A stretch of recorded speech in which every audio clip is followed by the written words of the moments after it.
Morning. Am I doing that right? All right, is it on? No, it's too early.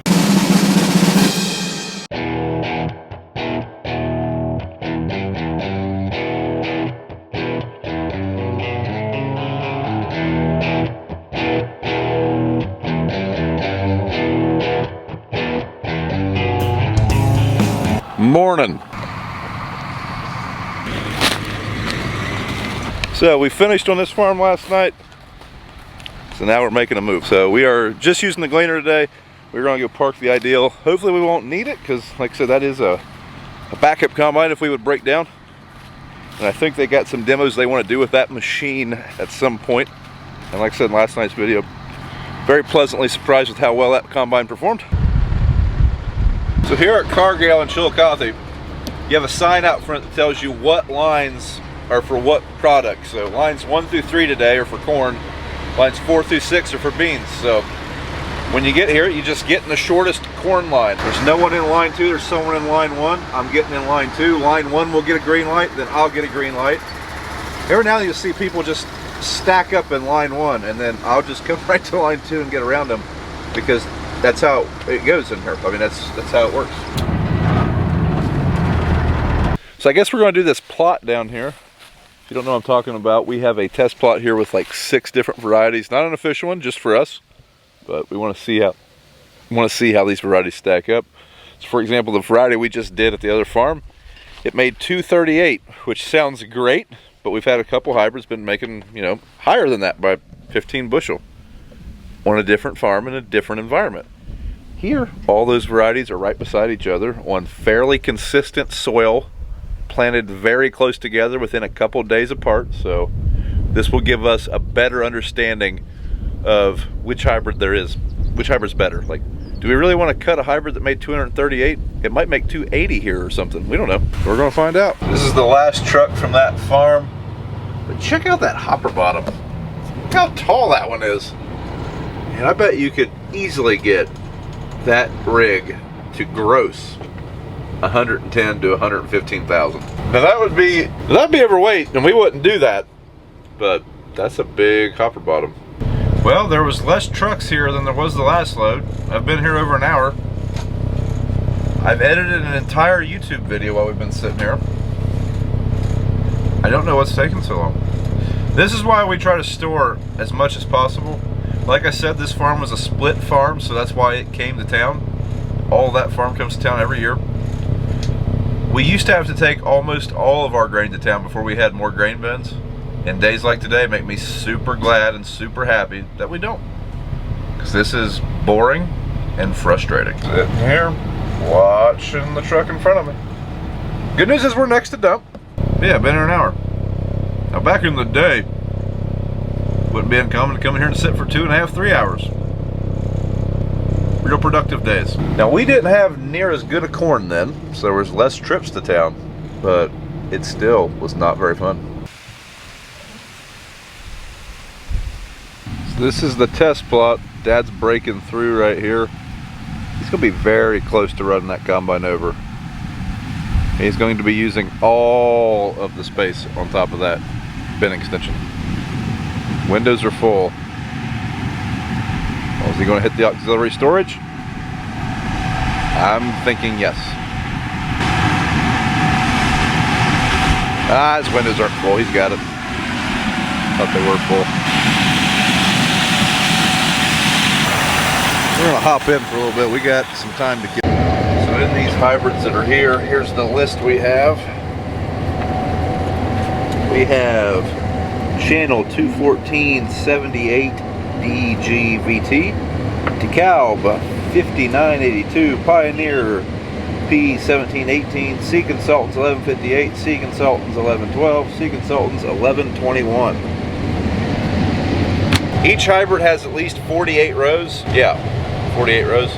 So we're going to take weights on the 2 middle, or there's a down and a back on each hybrid. We're going to take the weights off of the middle 24 rows, that way we're not getting any cross-pollination. We'll see how these do.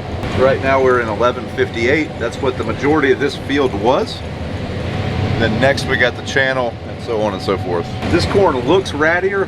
Like the tops are all blowed out, but like right now it's yielding 260. So well, this is a little dry spot here. Well, the dry spot's going up in yield. So while this is good corn, this is not 270 bushel corn. We stopped down there and emptied out on the grain cart, and we were a few thousand pounds off. Don't know why. We're doing a calibration load at the moment, but we are basing these yields off of that grain cart scale, not off of that ag leader monitor, just because it's more accurate and more consistent. Dad is trying to run the same speed in each variety. He's got his cruise set for 4 miles an hour. Okay, he's got his cruise set for 3.5 miles an hour. That way the combine is, I mean, it's just something that we can keep the same for each variety. So I don't know why our ag leader is kind of losing its marbles. This is good corn. This is not consistently 290 bushel corn. The last hybrid made 236, which is kind of what we were expecting from it. That's what it had been running down here.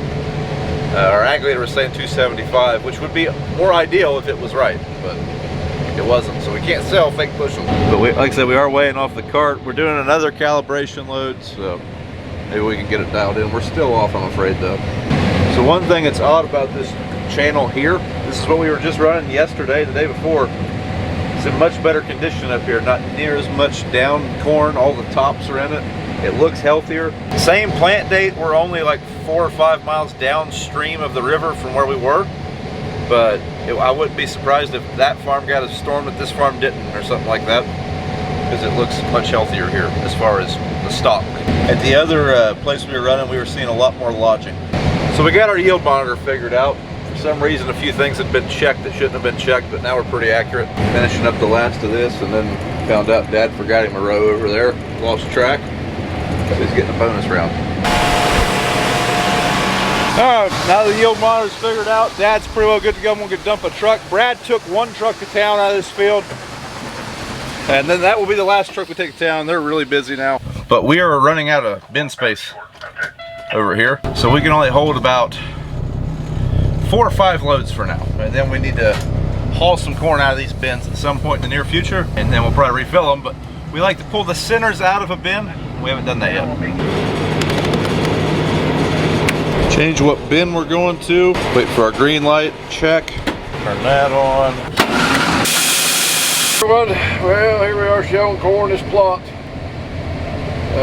Finished up the road there, that 130 acres. Finished it there last night.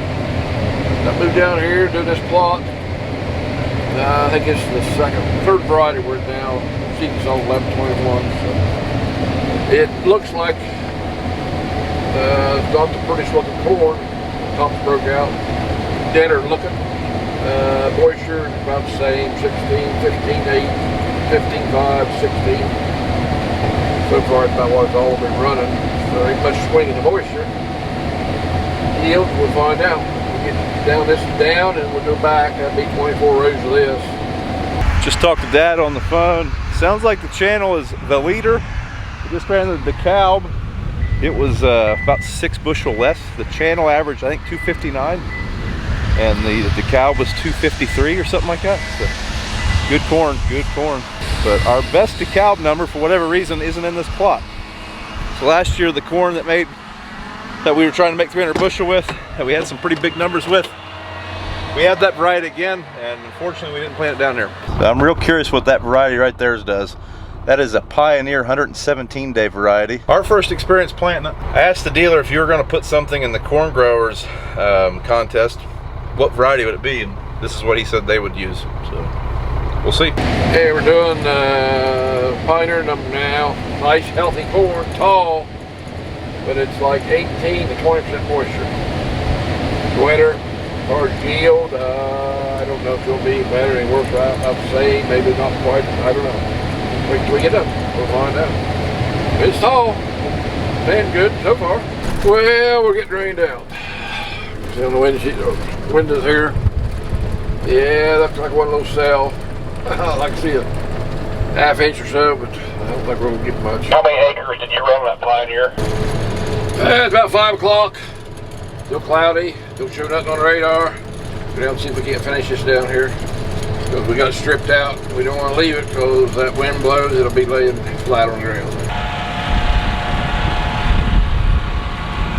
So we had a mild rain delay. Rained for about 10 minutes, real hard. Yeah, quit. Now the wind's picking up. So with the wind picking up, we really want to get these strips of corn out of here. Where they're in strips like that, they're more susceptible to blowing over. We don't have a lot of wind, but 15-mile-an-hour winds all evening. Yeah, we could have some down corn if we don't get that out of here. So definitely gonna get that before we quit. Really just like to go ahead and finish this field if possible. I believe Dad is done with this plot. Sounds like our worst corn in this plot was 237. Not bad. I think our best was a little over 260. Okay, we're back showing. Water's dried off pretty good. What was it, an hour, a couple hours maybe, right after. So like I said earlier, until we can haul some grain out of these old bins, they're full. We can dump this truck, and we can dump this truck and dry them. We have a place for them, but that's it. But right now, I'm going to use this black truck. We're just going to park this one around back for now, because I don't want to tie up my wet bins, because I need one of the wet bins to load out of. I can hold everything that's in that truck in one wet bin. I can't hold this truck in that wet bin too. So I'm going to dump this, let the dryer run for a little while, and then probably tomorrow morning we will dump this truck. And then maybe tomorrow's Sunday, perhaps I will haul some corn out of here, or BJ will, or one of us. We need to haul like 10 loads out of here. We still have 186 acres of corn to come to this grain bin site. Roughly 46,000 bushel. We need to haul some corn out of here. We got a couple more rounds of the plot left right here.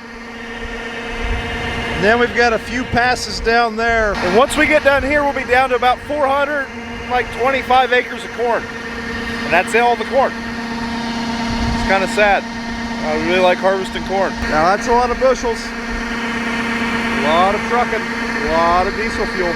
We'll walk out here and see how the gleaner's doing. Dad has done a lot of tinkering and setting changes, and he really had it dialed in when we were comparing it to the ideal, but every variety is different, and this combine seems a lot more specific to adjusting for a different variety. So I'm sure all these passes through are probably a lot of adjusting. Let's walk out here and see how he was doing. Looks like he was doing a pretty good job out here.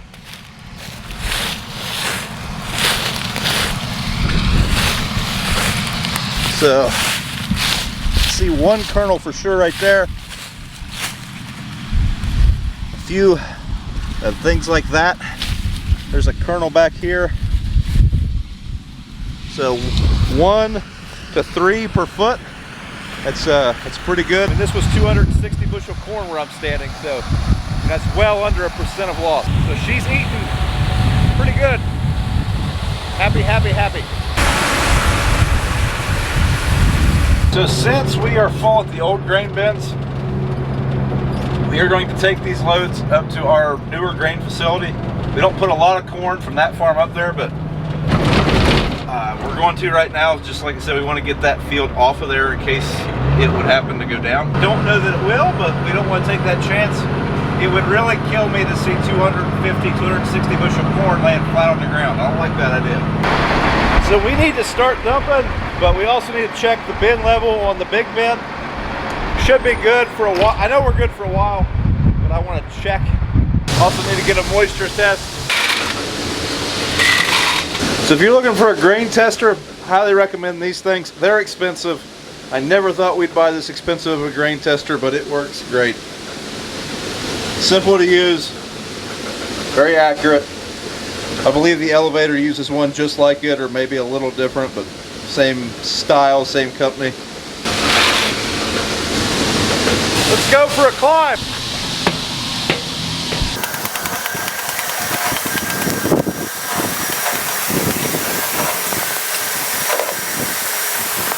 So we are 3 rings from the top. That means we can still hold a decent amount of grain, like probably, close to 20,000 bushel or 20 loads of corn. We are definitely good for the day. Don't know how much room's in that one or that one though. We need to take inventory. But we can do that later.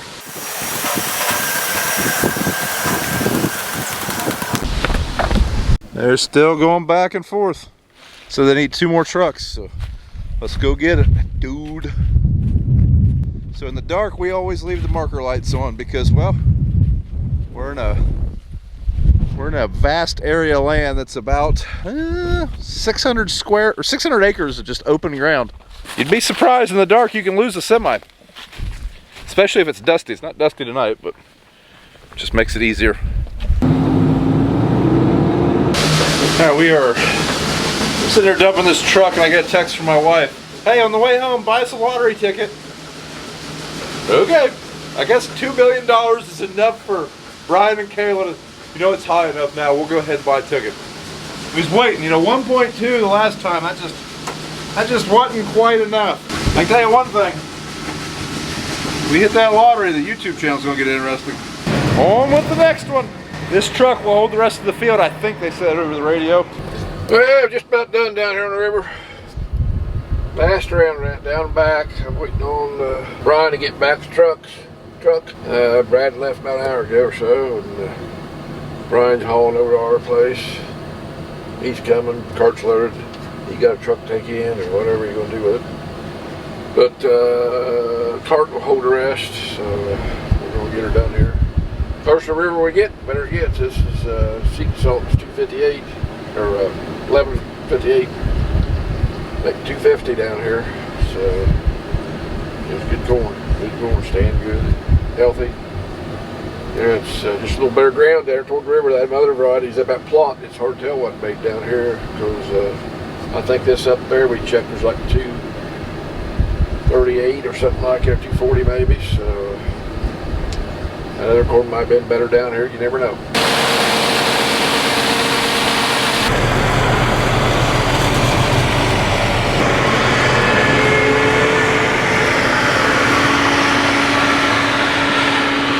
So we're done with that field. According to the grain cart, that field made 235. Seems kind of low because of what the plot was averaging, but when you figure, how did I turn the daggone dome lights on? When you figure the tree lines, the ground up in the front of this field was a little worse, we come out to 235. I mean, I guess if we wanted to chop this field in half right here, and call it 2 separate fields, one of them would have made 260. But we farm this as one field, so the whole 163 acres made 235. Dad just said the front half of this field, there's about 30 acres of point rows. He's saying those barely made 200, so I mean, this is how, you know, that happens. Still probably the best overall average we've ever had on this field for the entire piece. All right, we need to go over here and shut everything down. So tomorrow is Sunday, so tomorrow I will start this dryer up, dry up this wet corn, top off some bins, haul some corn out of bins. At least that's my plan. We'll see how it goes. So this is November the 5th, and it is 75 degrees. It was colder than this like the first week of September. I guess we're getting Indian summer.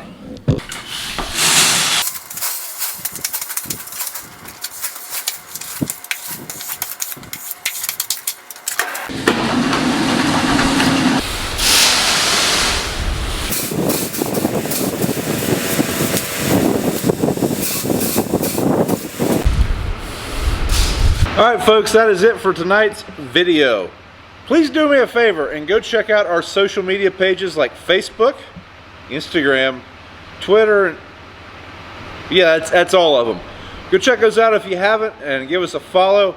Posting a lot more content there than we used to and having a good time. So go check those out. Also, if you are enjoying what you're seeing here, be sure to like the video. That really helps Facebook. Really helps YouTube push our content, helps more people get eyes on our videos. So thanks for watching, and we'll see you in the next one. Hey guys, thanks for watching this video. I'm gonna go over the plot data now. We never really actually shared what made what. Just kind of mentioned with some numbers, but this is the official weights. The Sea Consultants 1158. We did 2.84 acres of it.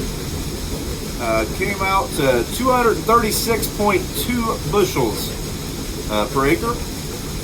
I thought he had the moisture wrote down here, but that was pretty dry, 16% roughly. About all of them except for the Pioneer were dry. The Channel 21478, it made 259.7. The Sea Consultants 11R21, 243.4. The Cow 5982, 255.6. Pioneer 1718. So BJ and Dad recorded 2 passes of this, like 2 actual test strips, because they didn't believe the first one. The first down and back they did averaged 276. Now this is wet. This is like a 1.5 wetter. So that would probably shrink down a little bit from that 276, but 276. The next down and back they did made 266. So we just averaged them together at 271. So that's Pioneer 1718. And then Sea Consultants 1112. It averaged the same as the Channel at 259.7. So the Channel and the Sea Consultants were tied for second, and that Pioneer was first by quite a few bushels. So that was our first experience with that Pioneer corn. We have about 30 or 40 acres, or maybe 50 acres of it in this last big cornfield we have. I'm really anxious to see how it does there. But thanks for watching, everybody. Do us a favor and leave us a comment, give us a thumbs up, and we'll see you in the next one.